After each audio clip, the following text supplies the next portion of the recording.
आज दुनिया गूंगी, बहरी और अंधी की तरह अपने आप को पेश कर रही है। वो ऐसे पेश कर रही है कि इंसानों का नहीं, बच्चों का, मासूम खवातीन का कत्ले आम हो रहा है। ऐसे बम्बार्डिंग हो रही है जिसका कोई हिसाब किताब नहीं। हिरोशिमा से भी आगे निकल गया है इजराइल फलस्तीन के ऊपर। फिर भी आज पूरी दुनिया की इंसानी समाज, जो इंसानों के लिए बेहतर करने वाला इंसान है, वो इंसान इतनी हैवानियत को परवरिश दे रहा है। आज खुसूसी अमेरिका, फ्रांस और दूसरे ममालिक, यूके, ब्रिटेन, ये लोग जो सपोर्ट करके इस मुल्क पैलेस्टीन के अंदर, जो पैलेस्टीन जिन्होंने उनको रहने के लिए होलोकॉस्ट के बाद जगह दी थी, वहां पे रहने के लिए, इंसानी समाज बसाने के लिए उन लोगों को जगह दी गई थी, आज उन इंसानों को खत्म करने के लिए जिनको इंसान समझा गया था, वो आज वो हैवानियत पर उतर करके इस पैलेस्टीन का नामो निशान मिटाने की हद दर्जे की कोशिश की जा रही है। मैं ये बताना चाहता हूं, यूएनओ जो जिम्मेदार है, ये दुनिया का लीडर माना जाता है, दुनिया को कंट्रोल करने के लिए बात कहा जाता है, उसके दांत नहीं और पंजे नहीं, तो वो यूएनओ की लीडरशिप हैवानी लीडरशिप है जो सपोर्ट करती है खामोशी इख्तियार करके। मैं ये बताना चाहता हूं, ओआईसी जो अरबियन कंट्रीज की बनी हुई है, ये किस काम के लिए है, किस गर्ज के लिए है? जब इंसान दूसरे इंसान पर जुल्म होता है तो इंसान का दिल अंदर से तड़प उठता है और कहने लगता है, कोई भी कौम का हो, कोई भी मजहब का हो, कि वो इंसान है, उसका कत्ल हराम है। जब ये इतना बात कही जाती है, अरबियन ममालिक जो ओआईसी अपने आप को बड़े ताकतवर माना जाता है, 27 ममालिक का जिम्मेदार माना जाता है, इतनी बड़ी ओआईसी ऑर्गेनाइजेशन आज अपने पड़ोसी, मजलूम, मासूम, एक जमाने से खाने पीने से तजने वाली कौम, जिनको पानी पानी के लिए तजना पड़ता है, जिनको पावर अमेरिका इजराइल चाहे तो देता है, नहीं चाहता तो कट कर देता है, पानी चाहता है तो देता है, नहीं तो कट कर देता है, उनके रहने के लिए, उनके तालीम के लिए कोई मवासिल उनके पास नहीं है।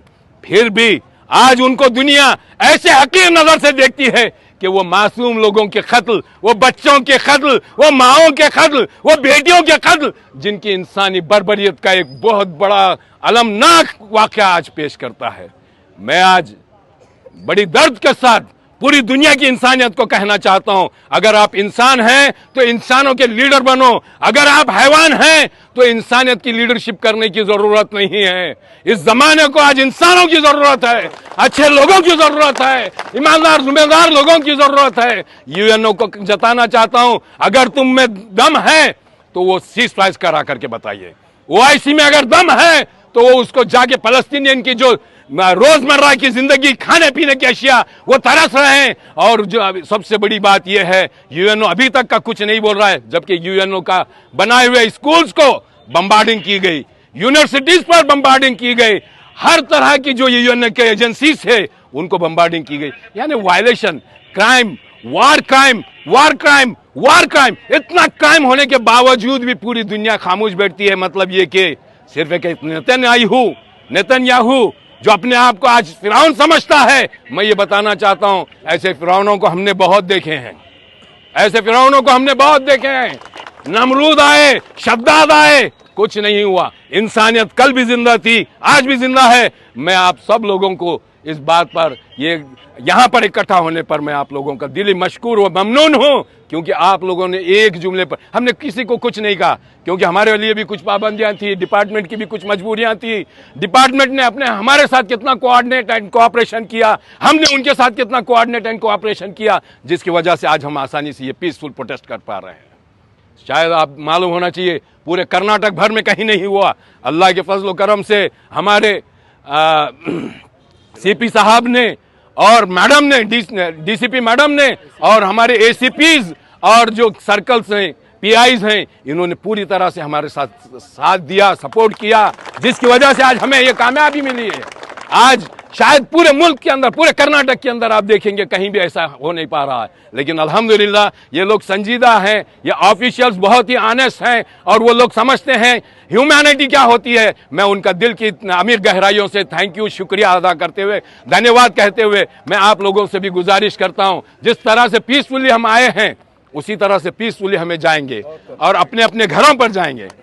और 18 तारीख को अल्लाह ने चाहा इंशाअल्लाह हम डिपार्टमेंट से बात करके आगे जो भी डेवलपमेंट होगा हम डिपार्टमेंट के जरिए से हम आप लोगों तक का एक मैसेज पहुंचाएंगे। आज बहुत कम ये लोग आप लोगों ने जो समझा वही एक समझ पर आ गए हुए हैं। मैं खास करके फादर संतोष साहब का मैं दिल की हमें गहराइयों से शुक्रिया अदा करता हूं। उन्होंने एक मौके पर सिर्फ एक बोल पर, कल रात में हमारी कुछ बात हुई है, बस वही एक बोल पर उन्होंने अपनी जिम्मेदारी समझे, बीइंग एन ह्यूमन उन्होंने अपनी जिम्मेदारी समझी। और हमारे जो दिगर तंजीमों से पॉलिटिकल पार्टी से आए हैं, मैं इन सभी का भी दिल की अमीर गहराइयों से शुक्रिया अदा करता हूं। खास करके खवातीन, माएँ बहनें, उनके दिल में जो तड़प थी, जो दर्द था, जो गुब्बारा बना हुआ था, अल्लाह के फजल करम से आज उनके दिल के गुब्बारों को कम से कम ठंडक मिली। मैं इस बात को यहाँ पे ये जताना चाहता हूँ। नौजवान साथियों, तुम तो हमेशा काम करते हो और काम करना भी चाहिए, ये इंसानी फलाह के लिए आपको कोई रुकावट नहीं। और हमारे देश का संविधान और यहाँ की जो जमहूरियत है, डेमोक्रेसी है, हमें परमिट करती है। लेकिन मिस कोऑर्डिनेशन, मिस कम्युनिकेशन हमेशा हमें नुकसान पहुंचाता है। हमें मिस कोऑर्डिनेशन नहीं करना चाहिए, मिस कम्युनिकेशन नहीं करना चाहिए। कॉन्स्टिट्यूशन हमारे को राइट देता है हमारे एक्सप्रेस करने के लिए, हमारे दुख और तकलीफ को, खुश और गम को बताने के लिए। हमें उसी अंदाज में हम अपने